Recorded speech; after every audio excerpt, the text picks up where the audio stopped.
Hello बच्चों, मैं सभी का स्वागत करता हूँ विजिस ज्ञान मुकेश नेक चैनल पे। बहुत बच्चों के एमएसटी सीईटी का सपोर्ट मिल रहा है और मैं चाहता हूं कि सही में एकलव्य बैच आपके लिए ना बहुत बेहतरीन है। कुछ बच्चे बोलते हैं सर लेक्चर नहीं दिखते। अरे क्यों, जाके देखो ना, प्लेलिस्ट जाके बनाई है हम लोगों ने, मैंने, Dinesh sir, Soin sir, MB biology sir, हम लोगों ने प्लेलिस्ट बनाई यार, जाके देख सकते हैं आप लोग कितने चैप्टर हो गए, क्या कंटेंट दिए है। खाली कुछ बच्चे व्हाट्सएप पे क्लेम करने लगे आजकल कि सर एकलव्य बैच में लेक्चर नहीं होते। नहीं, रेगुलर होता है, देख लेना आप लोग। शायद आप लोग उसको अटेम्प्ट नहीं कर पा रहे। 6:30 बजे टाइम हो चुका है। आज भी आपके लिए वे ऑप्टिक्स के पास्ट ईयर एमसीक्यूज ले रहा हूं, पास्ट ईयर एमसीक्यूज, ठीक है। तो सभी बच्चे ज्वाइन होना है वहां पे। एक नून ऐप पे भी रेगुलर लेक्चर आ रहे हैं। अब बच्चे का एक सवाल है, एमएसटी सीईटी 2021 के लिए क्लास 11 के जो टॉपिक सर वो कैसे कवर किए, क्योंकि हमारे कॉन्सेप्ट अच्छी तरह से नहीं हो चुके हैं और हमने 11 में पढ़ा भी नहीं है, हम लोगों को याद भी नहीं आ रहा कि कितने चैप्टर्स थे। अब क्या करें बच्चों, इस वीडियो को खाली अंत तक देखना। मैं आप लोगों को है ना बस ऐसी ट्रिक्स दूंगा कि कम पढ़ाई में हम लोग 8 चैप्टर कवर कर सकते हैं। और कैसे कर सकते हैं, इसके लिए बहुत बेहतरीन सॉल्यूशन होगा। आपको पता हो बच्चों, क्लास 11 के लिए देखो जो दिए वाला 8 चैप्टर एंड क्लास 12 के लिए 16 चैप्टर से। एक बात बताओ बेटा, ये बिना करे भी आप लोग 10 मार्क ला सकते हो। सर क्या बता रहे हो, ये 10 क्वेश्चंस आते हैं, इसमें से एमसीक्यूज आते हैं 10 आपके। ये बिना कम समय में, मैं तो बोलता आप लोग 2 दिन में भी ये 10 मार्क ला सकते हैं। क्या फंडा है सर आपके पास, क्या है। लेकिन एक बात बताता हूं, ये चैप्टर आपके बहुत अच्छे होना चाहिए। क्यों, मैं एग्जांपल देता हूं। मुझे बताओ, मैंने अभी फिलहाल में जो पढ़ा है उसके ऊपर एग्जांपल देने वाला हूं, साउंड नाम का चैप्टर से।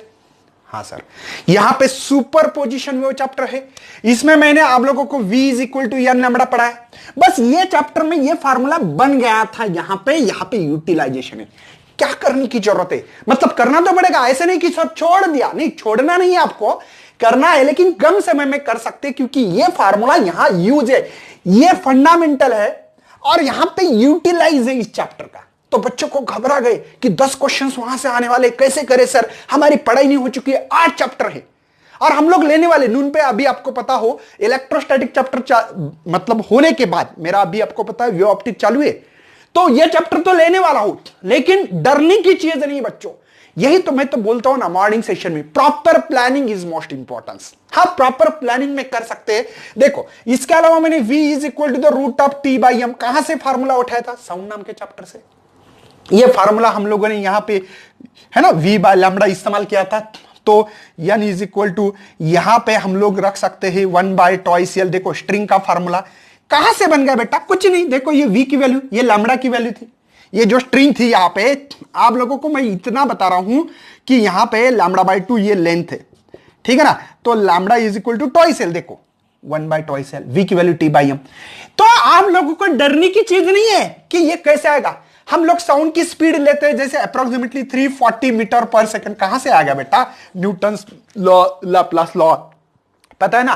तो न्यूटन्स लॉ में कुछ एरर थे, बाद में लाप्लास से ये 332 लेते हैं वैल्यू एक्चुअल में।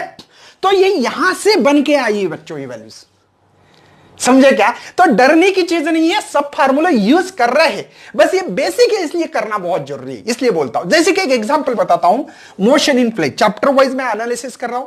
मोशन इन प्लेन में हम लोगों को डिस्प्लेसमेंट बताइए, वेलोसिटी, एक्सेलरेशन, क्या रोटेशन डायनेमिक्स में कर रहे हैं हम लोग, एवरेज वेलोसिटी, एवरेज एक्सेलरेशंस, उसके ग्राफ की वाले काइनेमेटिकल इक्वेशन ऑलरेडी पढ़ा है। V = U + AT, S = UT + ½ AT²। अगर आप चाहते हो ना तो मैं ये पूरा एक वीडियो बना देता हूं, नहीं तो सिंपल बात करता हूं, एक वीडियो आपके लिए डेडिकेट करता हूं, क्लास 11 के पूरा सिनॉप्सिस एक ही वीडियो में।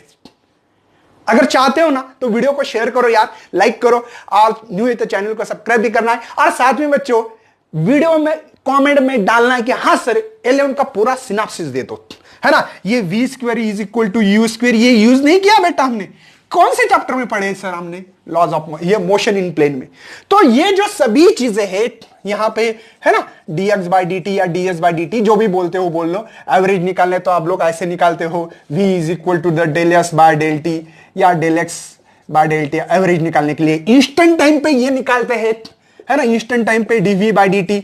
अगर एवरेज निकालना है तो क्या करोगे डीवी बाई डी टी। तो ये समझ में आने के लिए ये चैप्टर पढ़ना है बस। ऑलरेडी एमसीक्यू सॉल्व कर रहे हैं, 12th में ही कर रहे हैं। फिजिक्स में तो ऐसा है भैया, बाकी सब्जेक्ट में मुझे पता नहीं है, लेकिन फिजिक्स में आप लोगों के लिए खुशखबरी है कि इसके मैक्सिमम बच्चों 70% फार्मूले यहां यूज कर रहे हैं। ओनली 30% पे फोकस कैसे करना है मैं आपको बताऊंगा। बात समझ में आ रही है बच्चों? प्रॉपर प्लानिंग इंपॉर्टेंस है यार। नहीं सर नहीं आ रहा है, नहीं आ रहा है, नहीं आ रहा है यार, क्या मैसेज भेजते हो? हजारों फोन करते हो, क्या मैं फोन उठाऊंगा तो मैं लेक्चर कब बनाऊंगा यार? बच्चों ऊपर से सर मेरा फोन नहीं उठा रहे हो, क्या है आपको बच्चे की फिक्र नहीं है। बेटा फिक्र नहीं होता तो वीडियो नहीं बनाता, समझे क्या? तो ऐसे मैसेज मत करना, ये गलत बात है, ठीक है? तो देखो ये चैप्टर में ये आप लोगों को करना है सिंपल लॉज ऑफ मोशन में न्यूटन्स लॉ पढ़ते हैं। न्यूटन्स लॉ पढ़ने से हम लोग F is equal to M A कहां से मिला? तो चेंज इन मोमेंटम से मिला है। मोमेंटम मतलब क्या है? Mass into velocity. टॉर्क क्या है? फोर्स इंटू टाइम है। टॉर्क नहीं, इंपल्स, ठीक है? ओके, वर्क एनर्जी थ्योरम क्या है पता होना चाहिए। तो ये क्या चीज है बच्चों? कुछ नहीं है, बहुत हल्की फुल्की से लॉज ऑफ मोशन में पढ़ते हैं हम लोग। सेंटर ऑफ मास क्या चीज है इसमें पढ़ना है। ग्रेविटेशन का मैं थोड़ा सा रिव्यू दे रहा हूं यहां पे, लेकिन बच्चों अगर आप लोग सही में बहुत डेलिकेटेड वीडियो चाहते हो तो प्लीज यार लाइक तो होना चाहिए, शेयरिंग तो होना चाहिए, इससे ही एनर्जी मिलेगी हम लोगों को। ग्रेविटेशन में हम लोग पढ़ते क्या? F is equal to M E. एक के जगह पे क्या लिखना पड़ता है? जी, तो F is equal to M G लिख सकता हूं। न्यूटन्स लॉ क्या? F is equal to J m1 m2 है ना divided by R square. Sir यहां फोर्स की वैल्यू डालो mg, तो मुझे क्या बोलना है शायद आप लोग समझ रहे होंगे। m कैंसल, जो भी कैंसल करना है। g is equal to G capital M by R square. Gravity निकालनी है। Acceleration due to the gravity about the earth surface रहा तो कितनी होती है? इसका एक्सप्लेनेशन चाहते हो तो मुझे डालो यार, मैं लिख दूंगा आप लोगों को, ठीक है? तो r प्लस एच है ना। Acceleration due to the gravity, ये कब h compare to the r रहा तो h बहुत छोटा रहा तो कैसे करते हैं हम लोग? पता ना आप लोग को? यहां पे मुझे लगता है g 1 minus twice h by r, ये से भी निकाल सकते। डेप्थ इसी से निकाल सकते, gd निकाल सकते, g 1 माइनस यहां पे d बाय r, दोनों का कंपैरिजन। ये फार्मूले ये डेप्थ के लिए। अंदर जाने के बाद ग्रेविटी कम होती है, ऊपर जाने से भी कम होती है। सबसे ज्यादा सरफेस पे होती है। कहां होती है? पोल पे। इक्वेटर पे कम होती है। कोई आदमी इक्वेटर से पोलर आता है तो मतलब अर्थ ऐसी है ना बच्चा, पार्टी ऐसी, इसको इक्वेटर कहते हैं और इसको पोलर कहते हैं। कोई आदमी इक्वेटर से पोलर आ रहा तो उसका वेट बढ़ता है, पोलर से इक्वेटर जा रहा तो उसका वेट कम होता है। कितने बोलोगे सर? जान लोगे बच्चे की? नहीं, जान नहीं ले रहा बेटा। जो सही है वो आपको मैं बताने की, शॉर्ट टाइम में बताने की कोशिश कर रहा हूं। आपको डेलिकेटेड वीडियो चाहिए तो मुझे बताओ, तो भी ये भी आपको रिवाइज होता होगा शायद, है ना। उसके बाद में सर पीरियड क्या होता है? तो twice by root of R cube by GM, ठीक है? इससे लॉ भी बन जाते हैं। समझ में आ रहा है? केपलर्स के 3 लॉ है। पहला law, every planet revolve around the sun in elliptical orbit, elliptical path है। दूसरा है कि equal area equal interval of time. तीसरा फार्मूला इससे बनता है T square directly proportional to the R cube. Kepler's के लॉ बन गए इससे। और क्या चाहिए बेटा? बाइंडिंग एनर्जी बना सकते हैं। हाँ सर, जी capital M small M R plus H. Height पे रात, अंदर सरफेस रहा तो एच नहीं लिखने हैं यहां पे। यह बात आपको समझ में आना चाहिए कि बाइंडिंग एनर्जी कहां की कहां है। इसके बाद में क्रिटिकल वेलोसिटी। क्रिटिकल मतलब क्रिटिकल नहीं है, क्रिटिकल मतलब ये जो होती है बेटा यहां पे नहीं, ये एस्केप वेलोसिटी लिखिए, सॉरी एस्केप मतलब बाहर जाना। क्रिटिकल वेलोसिटी का फार्मूला होता है जीएम बाय आर। अब कितने फार्मूले दो यार? तो ये चीजें ऑलरेडी हम लोगों ने की है कहीं ना कहीं, बस बना के रखना है आप लोगों को। थर्मल प्रॉपर्टीज, टेम्परेचर के बारे में बताओ इसमें, है ना। केल्विन, डिग्री सेल्सियस, फ़ारेनहाइट क्या होता है पता होना चाहिए। उसके अलावा क्या पता होना चाहिए? और सर और पता होना चाहिए coefficients of areal expansion, superficial expansion and cubical expansion याद होगा आप लोगों को, वो फार्मूले याद होना चाहिए। साउंड में मैंने बता दिया आपको, न्यूटन्स लॉ है। साउंड के बारे में बताना है। Relation between v is equal to M lambda, v is equal to the root of t is the tension, m is the mass per unit length.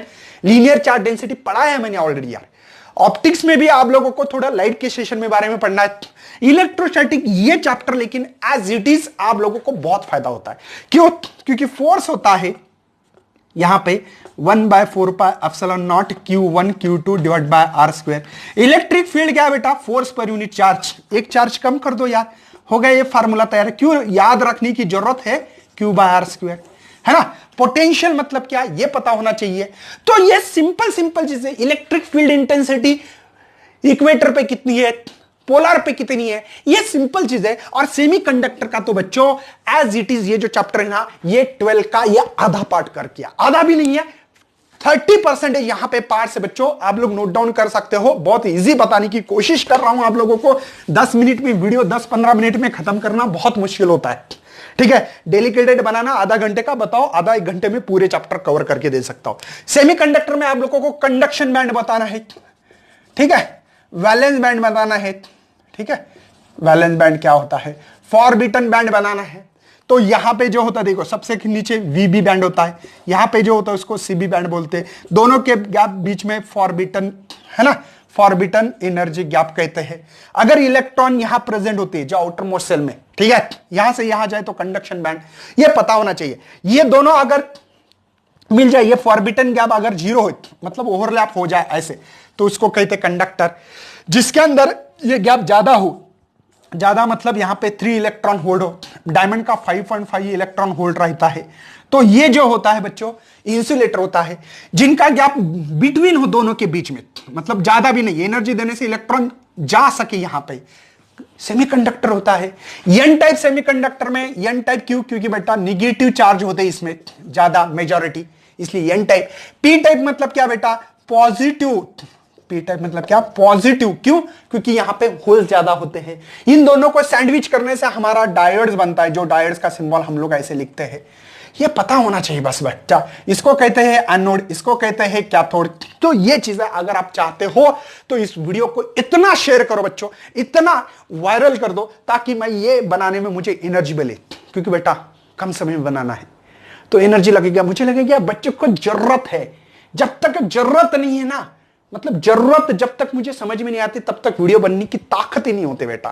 ताकत आप हो मेरी, ठीक है। तो शेयर करना है, वीडियो को लाइक करना है, और साथ में चैनल को सब्सक्राइब करना मत भूलना है। चलो बाय, एंड करते रहेंगे ऐसे ही पढ़ाई। हम लोगों का टारगेट है COEP, VJIT, ICT, जो भी आपका टारगेट होगा वो सपना पूरा करके देने का वादा हम कर रहे हैं। क्या आप तैयार हो? तैयार हो तो यार चलो कमेंट में लिखो हाँ सर हम तैयार है। चलो बाय एंड थैंक्स।